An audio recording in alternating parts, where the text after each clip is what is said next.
పలు కార్పొరేషన్ ఎదుట ఆందోళనకు దిగారు బీజేపీ శ్రేణులు. వర్షంలోనే ఆందోళన కొనసాగించారు. వరద కాలువలపై నిర్లక్ష్యాన్ని వీడాలని డిమాండ్ చేశారు. నాలాలను పూర్తి చేయాలని కోరారు. కాలనీలు ముప్పునకు గురైతే కమిషనర్, మేయర్ బాధ్యత వహిస్తారా అంటూ ప్రశ్నించారు. మాజీ మంత్రి సబితా ఇంద్రారెడ్డి ప్రారంభించిన పనులు ఇప్పటికీ పూర్తి కాలేదని విమర్శించారు. వారం రోజుల్లో కాలువల సమస్యను పరిష్కరించకపోతే ఆందోళన తీవ్రతరం చేస్తామని హెచ్చరించారు.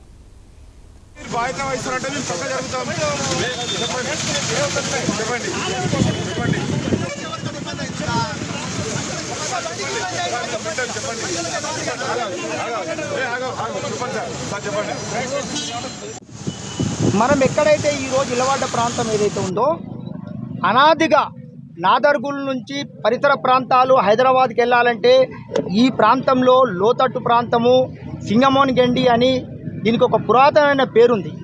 ఈ ప్రాంతంలో నుంచి ఎగువన కురిచే వర్షాలకు నీరు ఈ కింద నుంచి 58 సర్వే నంబర్, 59, 60 సర్వే నంబర్ల నుంచి నీళ్ళు కింది భాగానికి వెళ్ళిపోయి బడంపేట పెద్ద చెరువు నుంచి మీర్పేట చెరువులకు పోతుంది, అనాదిగా పోతుంది.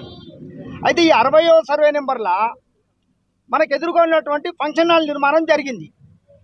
అప్పుడు ఈ పోయే వరదకు ఆటంకం ఏర్పడి ఆ పక్కనే ఉన్నటువంటి వెంకటేశ్వర స్వామి ఆలయంలోకి ఈ మురుగునీరు, వరద నీళ్ళు అంతా పోయింది. అప్పుడు సోదరులు సాక్షి పేపర్లో వచ్చింది, శివ కోనేరులోకి వరద నీరు. ఈ ప్రాంతంలో వరద నీటి కాలువలు శాశ్వతంగా నిర్మిస్తామంటాం చెప్పి ఇక్కడే పక్కకున్నటువంటి ప్లేస్లో 64 కోట్లకు